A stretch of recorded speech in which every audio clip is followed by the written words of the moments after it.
Huge changes to the Tacticus meta, a whole new top team, multiple new sub-teams, but what does it mean for you as an advanced, intermediate, or even beginner player?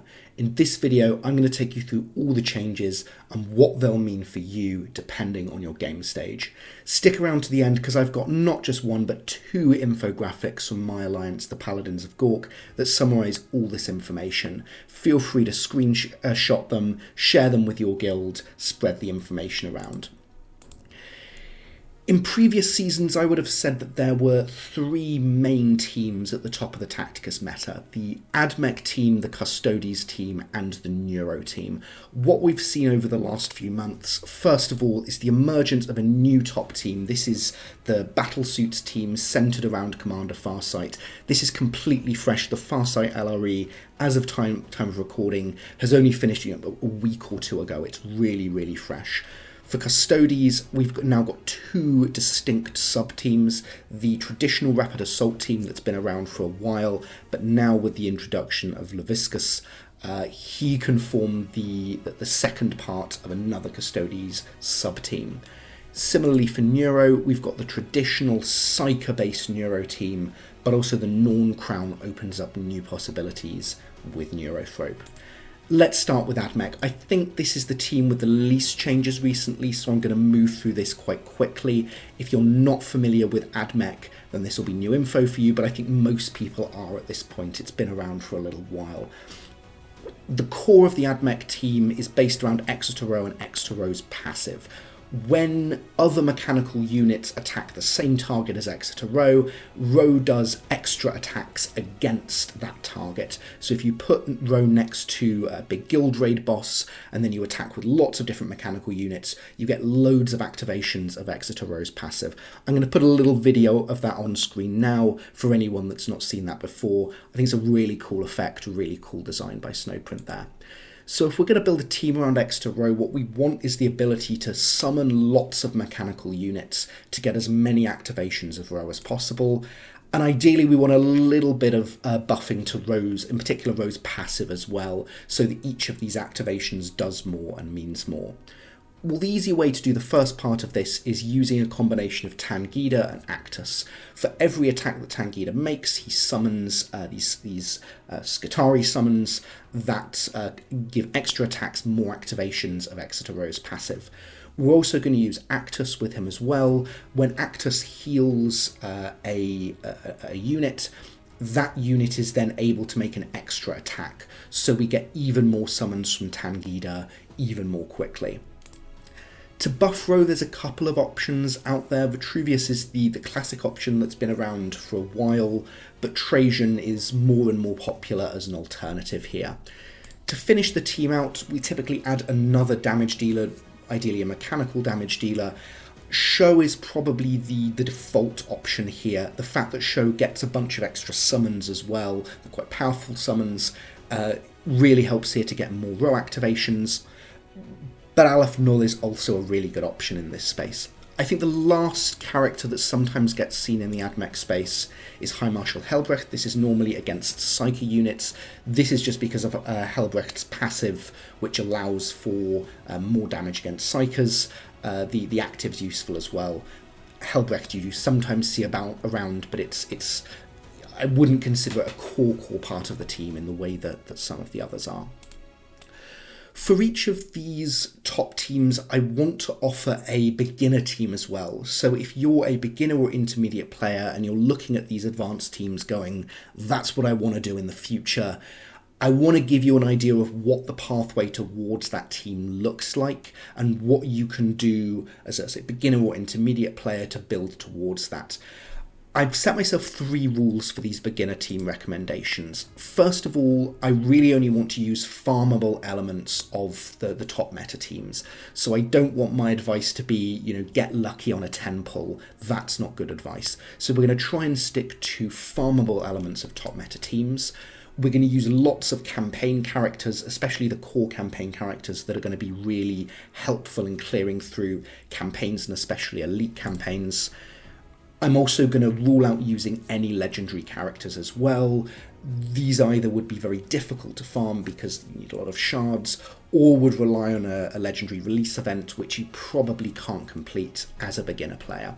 So those are my 3 restrictions. Let's see if I can give you a pre-AdMech team that uses these restrictions.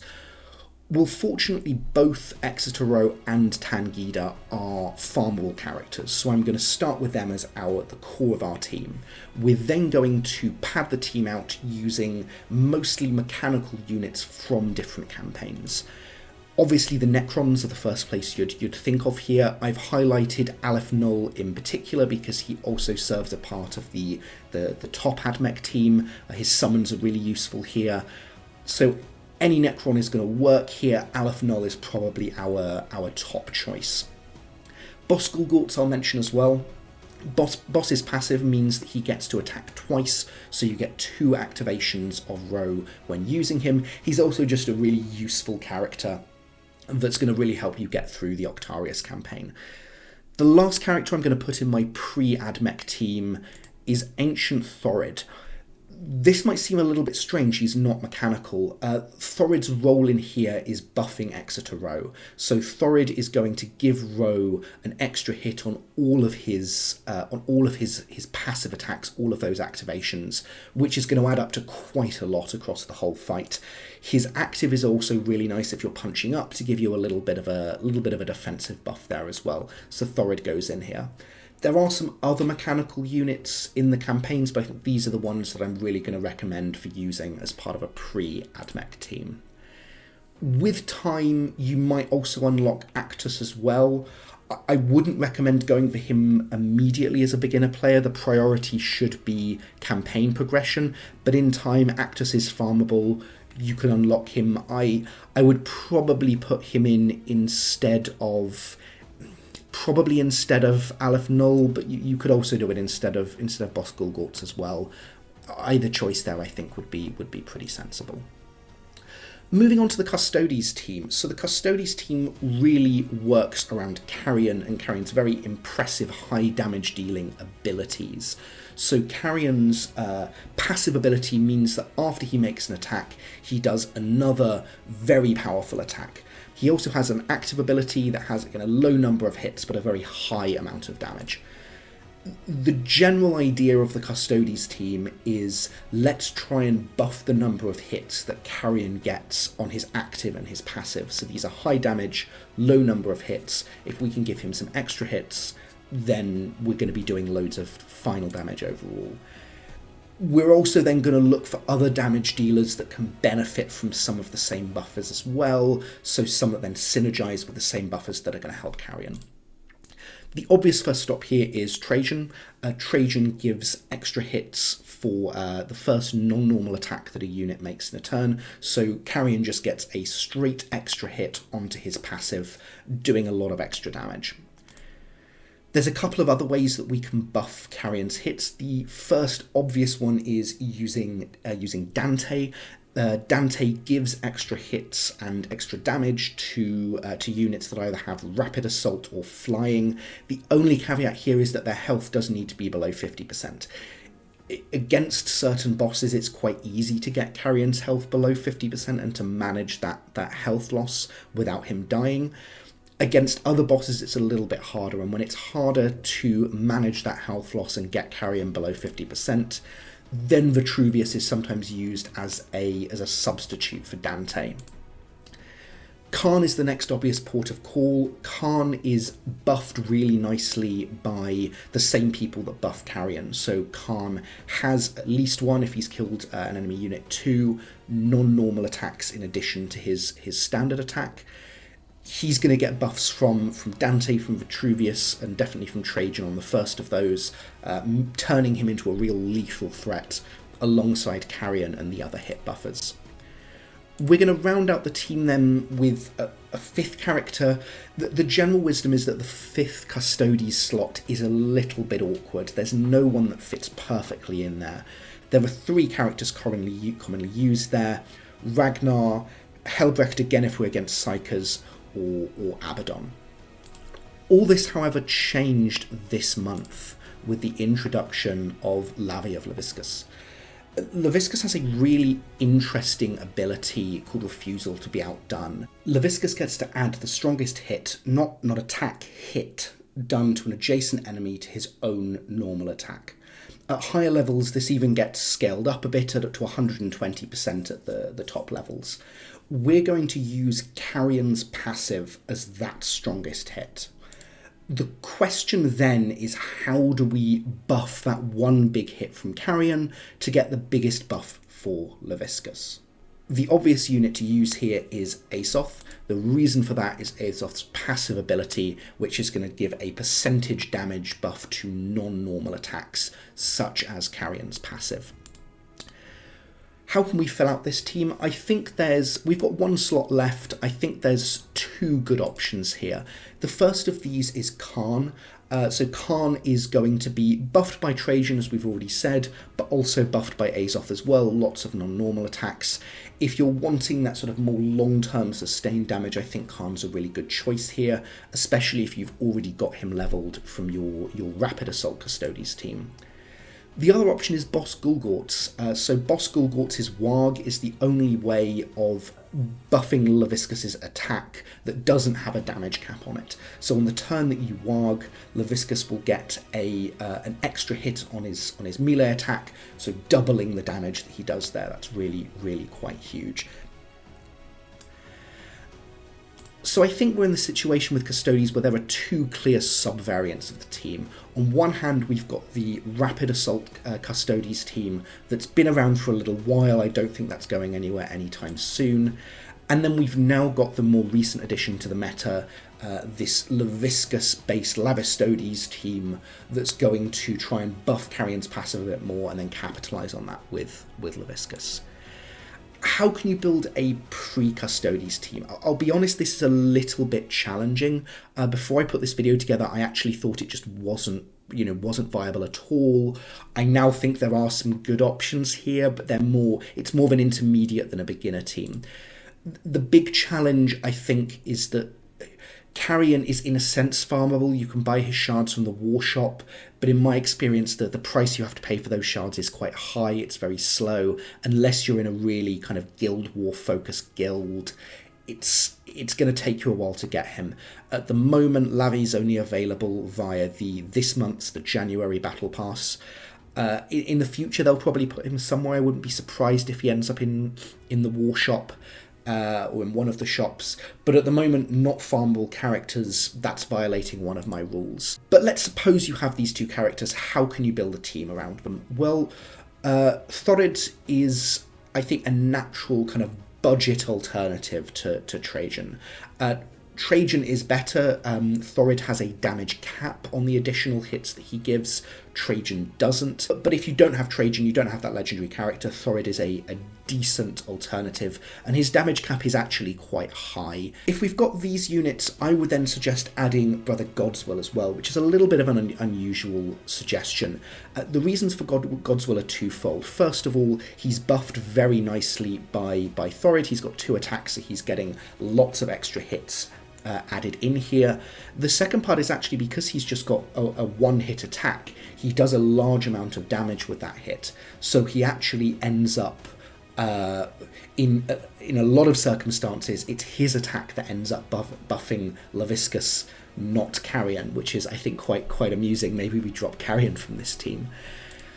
I'd finish the team then with Boss Gulgorts for the same reasons as the main team. It's really nice buff for Leviscus. Now, as I say, I think there are a few limitations to me really recommending this as a beginner team. This hasn't made it into my beginner team infographic. The main reason for this, first of all, at the moment is these characters, the core characters you need for this, are not farmable. It's also only going to help you with 2 campaigns, Octarius and Octarius Mirror. I would call this an intermediate team rather than a beginner team. I would suggest then, if you want to build the Custodes team, you start with what I call the pre-multi-hit team. So this is a team basically only using campaign characters. So as a core, we're relying on Boss Gulgorts, LD, and Bellator.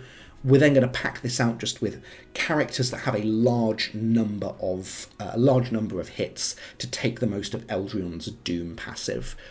What I would then suggest, if you're working towards Custodes, if you make Carrion your first priority of who to unlock with your war credits, and just slot him in once you've got him. I think he could go in this flex slot in the bottom. You could sub him in for a lot of options here. There are a good number of choices here. Okay, moving on to the Neuro team. So Neuro is quite an interesting team. I've got quite a soft spot for this team. It works around Neurothrope's Neuroparasite ability. Once Neuro attacks an enemy, it infects it with this Neuroparasite, and then by attacking that enemy again with any unit that either does psychic damage or that applies the suppress condition, you increase the level of the parasite.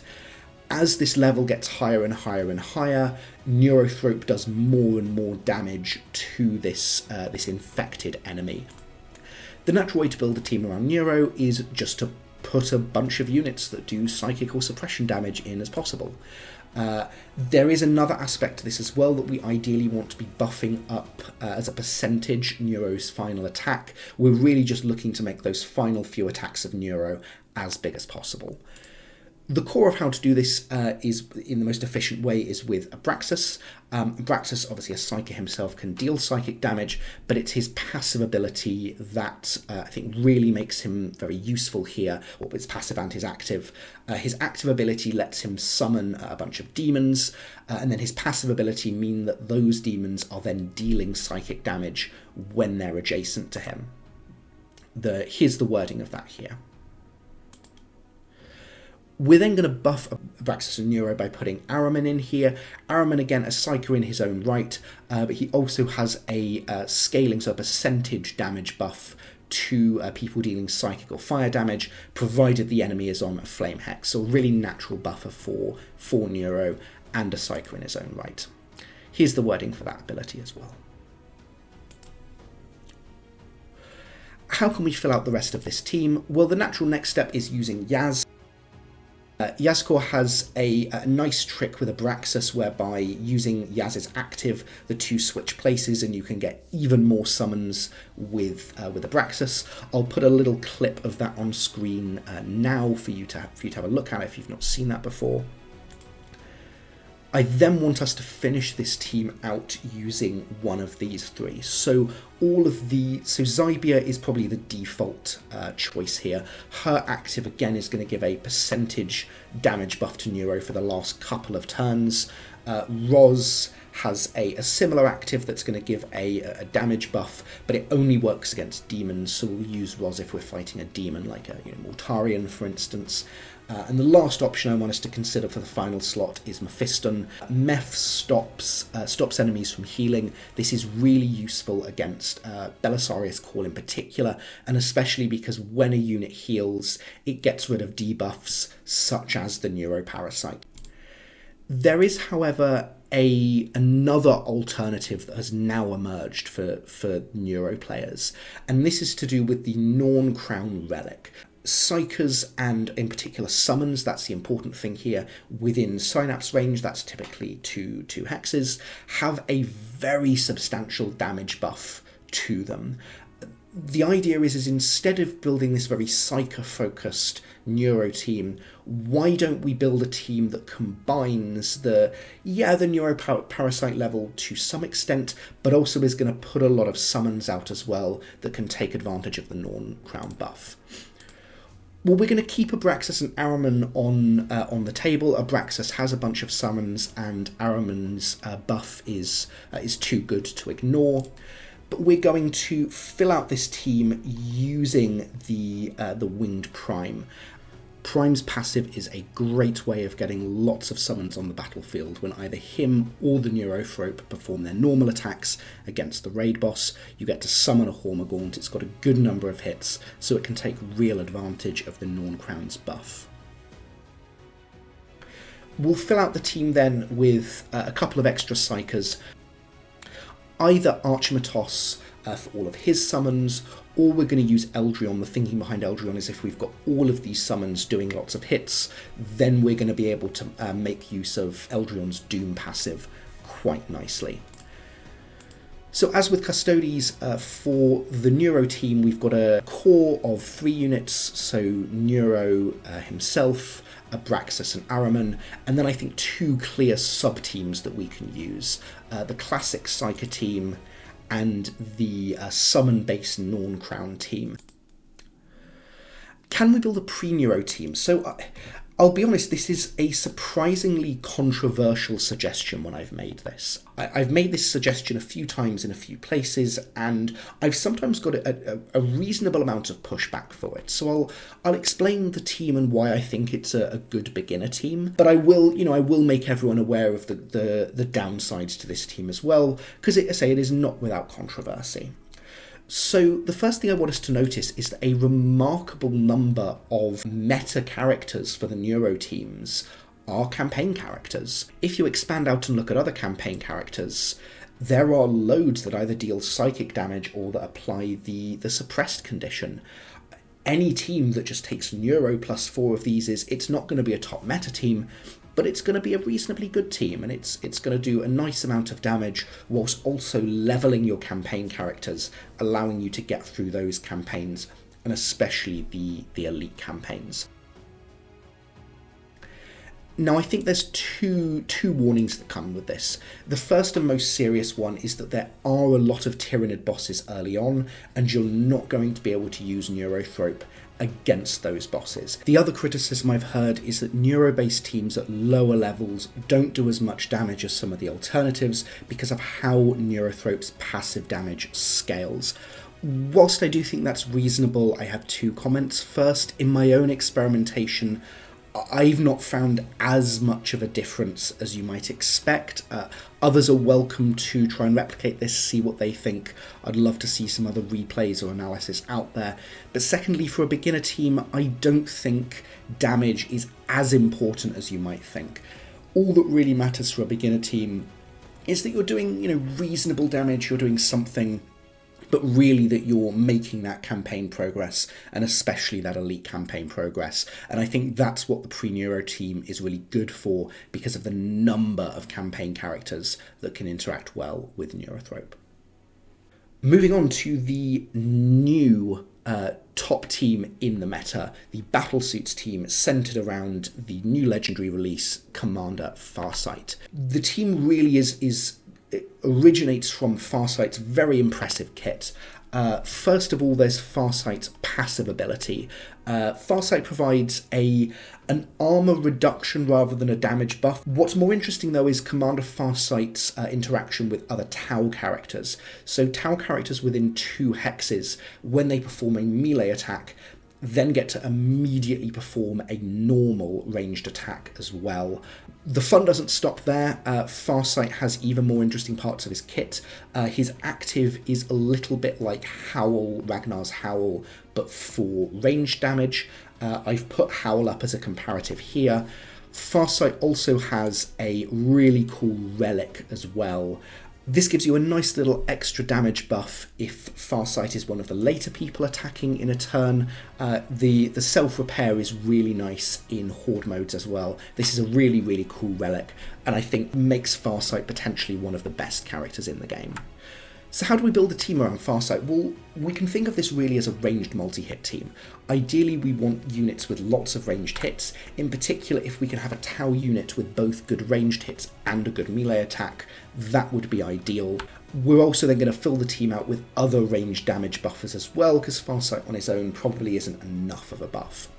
Fortunately, there is a character that fits the description here really nicely, and that's Rivas. Rivas has a 7-hit melee and ranged attack, meaning that if Rivas attacks whilst within Farsight's passive radius, he's going to get a total of 14 attacks for that hit.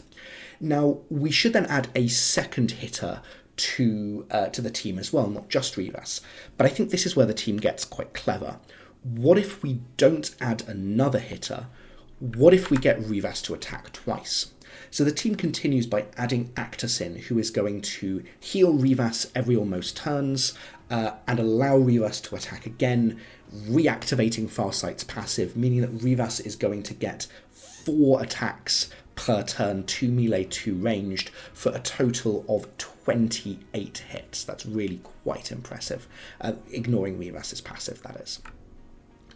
We're then going to fill the team out with ranged buffers. The 2 obvious choices here are Darkstrider, who gives a nice bonus to ranged attacks, and also has an active that works quite well with some other nuances of this team. And Eldrion, I think, is a real star here, who's going to be buffing both the normal ranged and the normal melee attacks as well. I think this is going to be the ideal or the default team to use. I do just want to speculate a little bit on what some substitutes might be that you can put in against other bosses. I will say this is speculative. I don't have the resources to be able to test all of these different teams properly. It might be that some of them are very effective, some of them aren't. We'll see in a few months' time whether or not my speculative suggestions have gone anywhere. We'll see how the meta evolves. The first suggestion is putting in a Thana specifically against Dawn. If you see my Dawn video, you'll know that we really need to maximise our critical hit chance when fighting Dawn to be able to disable his gunner's kill on sight. A Thana gives a buff to crit chance, so is a natural choice to add to this team. I would probably switch a Thana in for Darkstrider rather than Eldrion here. The next speculative suggestion is Adamatar.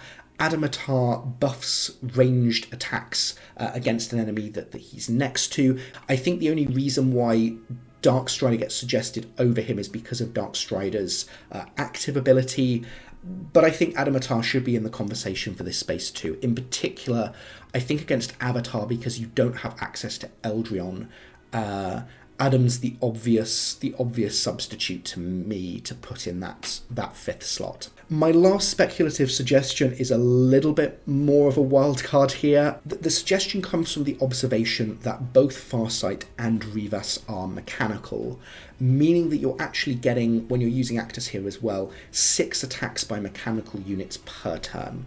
So my final, very speculative, very wild card suggestion is using Exeter Row. If you've got all 6 of these attacks, each one is going to be getting an activation of Row's passive, potentially doing a nice amount of damage. Now, is that going to be enough damage to replace another damage buffers for all of Rivas's attacks? I am a little bit skeptical here as to whether or not it's going to work. It is a suggestion I want to put out there, and we'll see if it works or if it doesn't. Just as a final comparison, I wanted to put the different stats of all of the different buffers that we've talked about here.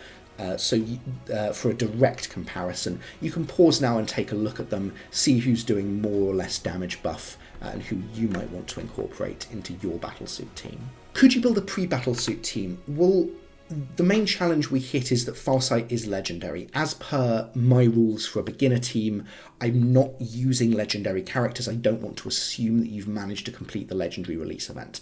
That being said, the first Farsight event has just happened as of time of recording. Even if you're a beginner player, you still have a very good chance of unlocking Farsight by the 3rd event. So I don't think it's crazy, even if you're a complete beginner, to start planning towards a pre-Battlesuit team and eventually an advanced Battlesuit meta team. I think there are 2 paths to get here. You can go via the pre-AdMech team, or you can go via the pre-multi-hit team. As we saw from the pre-AdMech team from earlier, we're going to start with Row and Tan as our core, and then we're going to use mechanical units from the campaigns plus Thorid to flesh out the team. Now, my only suggestion, if you are trying to work towards Battlesuits in the long term, is to put Rivas in, I think probably instead of Boss Gorgorts, maybe instead of Aleph Null. Alternatively, I think you can go via the pre-multi-hit team. So same core characters as with the Custodes pre-multi-hit team I recommended. This were my recommendations for secondaries for if you're building towards Custodes. I'm going to make some slightly different recommendations if you're building towards Battlesuits, which is using some of these characters instead. There are some options that overlap. This is shown in the infographic later. The difference is I think we're going to be working towards a ranged multi-hit rather than a melee multi-hit team, so we can use people like Immospec or Falk instead. I'm aware Falk's not a proper campaign character. You tend to get him quite early, and you can then use him in the campaigns as well, so he sneaks his way in there on a technicality. I think this team then kind of very naturally progresses towards a pre-Battlesuit team. So first of all, at some point you're going to want to swap Rivas in. I would probably do it for Boss Gulgort. You could do it for Bellator as well. There's a few different options there, but swap Rivas in as soon as appropriate. At some point you're going to want to unlock Dark Strider. I would then definitely make him a core up here. This is going to be now buffing lots of ranged attacks, so now we want to be only using ranged units in the team, or maybe only one melee unit to make the most of Dark Strider. Eventually we're going to get Actus as well, and I would swap him in particular for Aleph Null, and we end up with something that looks a little bit like this as a nice ranged multi-hit team that's just waiting for Farsight to come along as the last piece of the puzzle and fill out the team. So that was it. Tell me what you think in the comments down below. Are there any characters you think I've missed? Would there be some that you'd add into your raid team that I've not mentioned that you think are really useful?